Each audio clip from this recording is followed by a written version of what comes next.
5-goal thriller over in Amsterdam as the Dutchies snatch the left after a hard-fought battle with Ukraine. But I'll tell you how it's done next.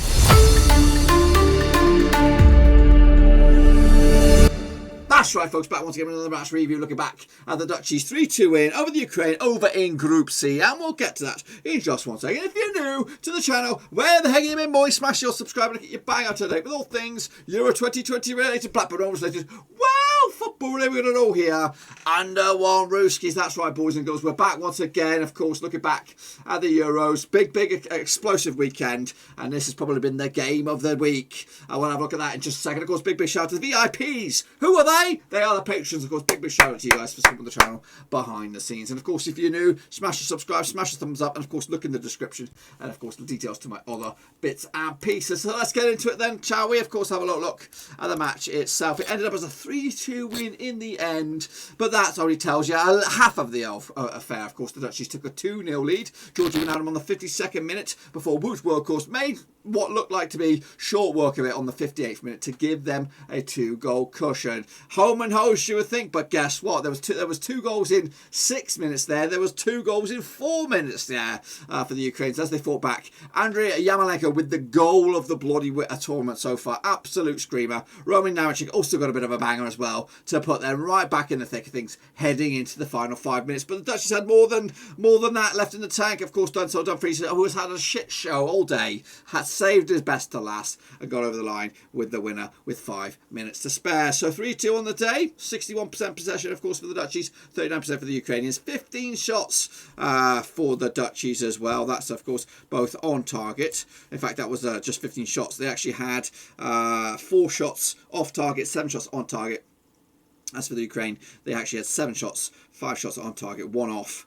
One was blocked in the end. Of course, free kicks 8-7, fouls 8 apiece, offsides 2-1, and of course 5 corners to the 1. But yeah, the Ukraine looked good at parts. Of course, those 2 goals did rattle them, but the fight was there, the determination was there. And for me, already having seen both of the sides in this group, I think it's going to be a very difficult one to call. I think the Dutch are going to be head and shoulders above the rest, but who will join them? Could it be 2 sides that go through? Could it be 3 sides that go through from this group? Well, of course, keep an eye on it as and when it happens. Look at, of course, this shot grid right here, right now. The Dutchies are represented by the orange. As you see, a lot of their shots were outside the box. They did have, and also a fair share amount of shots inside the box as well.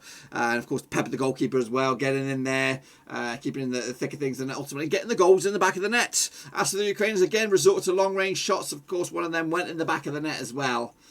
But yeah, fair play to the Ukrainians for the fight back, for the determination, not taking no for an answer. Let's take a look at the heat maps then, shall we? These are the Dutchies heat maps. I believe this is the goalkeeper end. Of course, a lot of touches for the keeper, predominantly in the attacking third, moving forward. As for the Ukrainians, more defensively, as you can see, not too far forward. Again, sporadically when they go forward, and keeping the goals long range. Let's take a look at the teams then. Martin Skeltenberg between the 6 for the Dutchies, Dele Blind, Stefan de Vrij, and Juren Timber made up a kind of interesting back 3. Van Arnholt, De Jong, Wijnaldum, De Roon, and Dumfries made up your your midfield 5 there. Memphis Depay and Wout Weghorst up top. Good goal for Wout, scoring goals for fun in the Bundesliga. Memphis Depay also very clinical. We'll have a look at my ratings in a minute. Georgie Buchanan between the sticks. Vitaly Milienko, Mykola Matvienko, Ibn Sabriani, Alexander Kerev make up your back 4 for the Ukraine. Alexander Shinchenko, Sergei Shurjic, and Ruslan Malievsky make up your 3-man midfield. Roman Yarmolenko, Yamachuk, both of them getting on the score sheet. Alexander Zubkov, the 3rd man. And as you see down the bottom, these are where all the drama took place. Not much going on in the first half. It was a very exciting, explosive start to the game, but all the drama in the second half with a total of 5 goals in the last 45 minutes. Take a look at my match ratings then, shall we? Of course, Skeltenberg between the sticks, he got a 5, Dele Blind with a 7, Stevie with a 6, Stemmer with a 6, De Roon with a 5, De Jong with a 7, De Vries with a 7, Van Arnholt with a 6, Wijnaldum with an 8, Depay with a 7, and Weghorst with a 7. As for the Ukrainians, Georgie Buchanan with a 5, Matvienko with a 7, Zabriani with a 6, Malienko with a 5, Kraniav with a 6, Shurjic with a 5, Shinchenko with a 7, Malievsky with a 6, Zubkov with a 6, Yarmolenko with a 7, and of course Yamchuk with a 7. And of course, we did have some subs when Wijndal and Ake did come on. Veltman, of course, Luc de Jong and Donyal Marlin. As for the Ukrainians, just a couple of changes. Kapienko came in on. Marlos was brought on and brought back off. Sub for a sub. He's 33 years old now. Meanwhile, what's been said on social media? Let's take a look at this one. Then Lee Seals to this. Holland had an amazing team. Ukraine had proven a worthy opponent. I was with friends, and when Wijndal and Ake entered the field, I said, look, Rijkaard and Gullit are entered the game. Star man in the match. Wijnaldum for him. Moore, 7RM, said one of the best matches that I've ever seen in this Euro Cup. Definitely the best. Eurofootball said best Euro 2020 match so far. Indeed. Rocky Gill said 2 quality teams that play to win as opposed to park the bus, and high standard of goals was something. Critics will say that they have to improve defensively and the game is about scoring goals to win.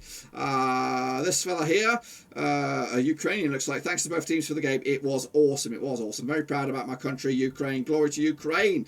Eaton Jose de Lima said fantastic game. The Netherlands scored 2, but Ukraine went for the draw, and there was still time for the Netherlands to make it 3-2 and win the game. Jalal Rato said never expected Ukraine to do such a thing. This is just the trailer. Tomorrow, Sweden against Spain, and then Group F, a long way to go with a lot of thrills. Akip Chakrabarti said this great victory, wonderful match, some beautiful and skillful play from both the teams, and feel somewhat sad about Ukraine not getting any point for the valiant effort. But Memphis Depay is showing why he's rated, and I can say that Ukraine will qualify to the next round. Liam Bannon said this excellent match, absolute Colossus character in Holland to win the game. And Justine Bow Tie guys say this match was stressing me out the whole time. A happy difference came in with the goods. Take a look at the situation out in Group C. Then Austria lead the charge alongside Netherlands, of course, on goal difference. Ukraine and North Macedonia got it all to do in the second legs or second round. Netherlands will take on Austria next, of course, battle for supremacy, and then they'll wrap it up against North Macedonia on the 21st of June. As for Ukraine, battle of the bottom basement boys here. Win and you're in. That's on the 17th of June, and then they'll wrap it up against Austria in the end. What do you think about that then, guys? What do you think about the result? Are you happy with the results? Are you looking forward to the next rounds? Who's been impressive so far for this half of the group, between Group A, B, and C? Who do you think has stood out so far? Like the Netherlands-Ukrainian game was probably the game of the week so far.